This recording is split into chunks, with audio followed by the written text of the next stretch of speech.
Hello followers and viewers. So in front of you is a Seiko Presage SPB075J1. This is the limited edition Shippo Enamel blue dial of 2,500. Rather lovely. Now this is something that the wife saw actually, and all she kept doing, I think I've converted my wife actually. All she kept doing was looking on the internet and seeing this watch everywhere else. And then she started asking me to go on YouTube and finding people who've done reviews of this watch. And, well, there you go. So she bought it. What do we have, though? Something that I actually really like. Now, I have a 16.5 centimetre, maybe 17 centimetre wrist, okay? So let's first zoom out a little and plop this on my 17 centimetre wrist and show you what it looks like. I mean, look at that. Here's down the wrist shot. It will go underneath a shirt cuff. It will look very happy in cash. It will look very happy business. It will look very happy formal, really, if I'm honest. And the case finishing is somewhat blacker than the Tudor that I have. The Tudor that I've got that you guys have seen looks very shiny and white metal, whereas this is fairly black. I don't know whether this is like a Zaratsu polishing, but it's very, very lovely, and I can't fault the quality of it. So it's actually, oddly enough, made for my wife's wrist, because the moment she saw it, she bought it and she took it off and never took it off. Actually, I've actually just taken it off of her. She slept in the damn thing. So here you go. So that's what it looks on my, we'll say 17-inch wrist, because my wrist floats between 16.5 and 17, so, or 6 3/4 in inches, and that's what it looks like, and it's really, really lovely. Now, they say that this is a 40mm case, but for some unknown reason, my gauges tell me that this is actually 40.5. See? Now, lug to lug, which is why this is actually quite nice. Lug to lug, this is like 47.6, and case thickness really quite slim. No, 12.7.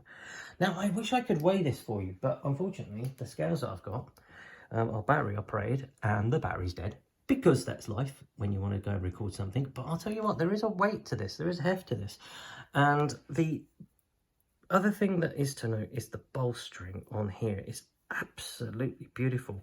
Let's just zoom in on here a minute so we can get a full appreciation of the quality of this thing. Now, bearing in mind, this has been worn, literally, the moment it got bought. But there is a wonderful, wonderful rolled edge to that. Look at that. Now, I really can't falter Seiko on some of their Presage models. This one particular. And the bolstering here is actually quite nice. So when it goes down onto the wrist, it actually does hug the wrist quite nicely.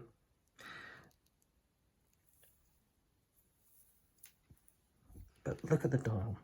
Now this dial is actually created in-house by huge processes. It's not loomed. These are all enamelled. Dials are enamelled. There is no loom on this watch at all. It is stop seconds, and you can hack it, and you can change the date and everything else. It's manual and automatic wind. It has alligator apparently on this strap, which is actually rather lovely. Kind of a semi-matte gloss finish, which is rather nice. Lug width, why you would want to replace the strap, I don't know, because it's actually very nice. So your lug width, basically 20mm lug width. So you can swap it out if you wanted to. Don't see why you would. But it's just your average, typical Seiko that actually weighs a bit. The only thing that really does bugbear me with this is the movement. Now, I don't know whether you're like me, but if you're going to create a limited edition watch, you can really decorate the movement a bit more than what it is. But do you know what? Not complaining. At the end of the day, who's going to see the movement other than you? You know? And this, I can't fault it. The quality is just unbelievable. The weight is there. It's a a lovely milled deployment clasp with a nice matte finishing to it. And this steel does seem, it's almost titanium-like, if you kind of look at the colour of this. See? Almost titanium-like. I don't know how they've managed to do that. Doing a review of this in a minute once I've done this.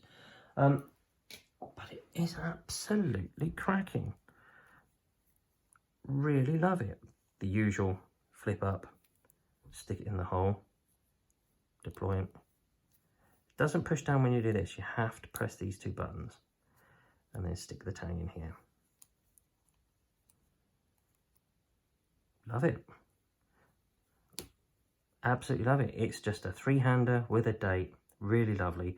They did have one with a power reserve and the date wheel, but I really don't like date wheels because, in particular with Seiko, they have one with like 5, 10, 15, 20, and then everything else is a dot, and it's like a case of, oh, is it 5, 6, 7, 8, and you know, I just want a date, you know. Now, when you get these dials, it has to be fair to say that you will find slight flaws in them. So, if I can pick up, particularly here with your date window, you will find that, okay? It won't be crisp to the edge. This is handmade. But if you can see the way this is done, oh, there you go, look. See, it's actually dished into the date window. Fantastic. And it's absolutely crisp as anything. Now, on this dial, you may, when you look really, really close, find little white specks. That's normal. It's an enamel dial. It's going to happen. All right. This is the beauty of enameling, and it's. I could be wrong, but I was informed that only one person at Seiko does this particular dial, but could be wrong. You guys know more than me. All I will say is I absolutely love it. I love the counterweight on here. Very sort of Creedor counterweight-ish. Very, very nice indeed. And I can't fault this. It's a nice heft. It's a nice weight. If you can find one, try it on, you know. And we all go for these 43mm watches, and T-Touch is no different, you know. But there you go. Look at that. Do you know what? It's actually not bad, this, is it? Cool, I could be tempted myself. They are expensive for what they are, which is why I get a bit miffed when they don't decorate a dial, decorate a movement like that. But if you look down the wrist shot, it's actually quite nice. And with that lug-to-lug on my 17cm wrist, it's actually quite nice. And I think this is probably sort of 40mm is probably where I really should be, rather than the 42mm of the Tudor that I've got. But the Tudor's a totally different statement. But this is just lovely, and I've never been really lost for words and struggled to find anything to say anything about a watch other than this is great. If you can find one, slap it on your wrist and see what you think. They are a considered purchase though. They are considered. However, we are talking sapphire crystal. It does have anti-reflecting coating. The bezel is fixed. It's automatic and manual. Water resistant to 100 meters, although why would you want to get this wet, especially with a strap like this? And it's very, very nice. But one point of note is, and what deserves a mention, the box doesn't come in your usual standard box. So I thought we'll do this the opposite way around so you can see the watch first and then do that. It comes with the usual packaging and everything else. All right, the usual manuals and goodness knows what. And then you have Seiko Presage limited edition box. Look at that. Isn't that lovely? Very light, so I'm assuming this is kind of like a balsa or a bamboo. Probably balsa actually, but it's beautiful. Really, really, really, really light. Really light. And it literally is just a lid that comes off. And then you have your usual tags that come into it. Look. Seiko Presage. There you go, look. Shippo enamel. Very nice. Very, very nice indeed. Handcrafted. No, there you go. And therefore, there will be some dimples on the dial. Unique feature of it. Craftsman, Wataru Totani. Ovando, Cloisonnier Company Limited.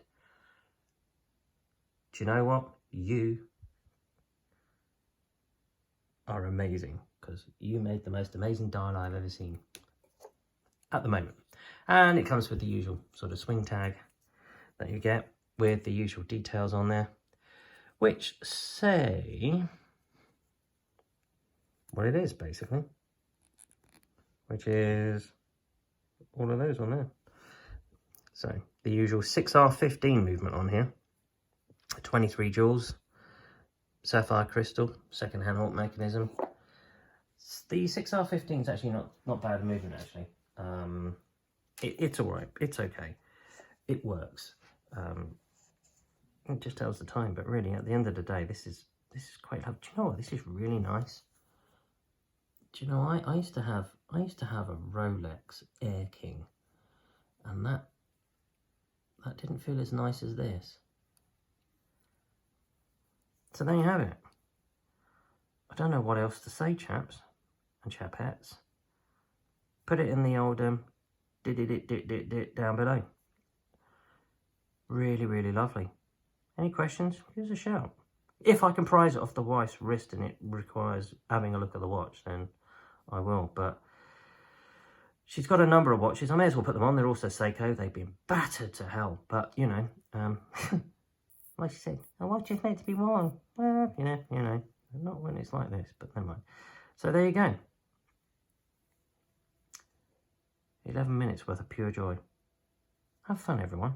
I shall leave you with a zoomed close-up of the lovely wavy pattern of the Enamel Shippo dial.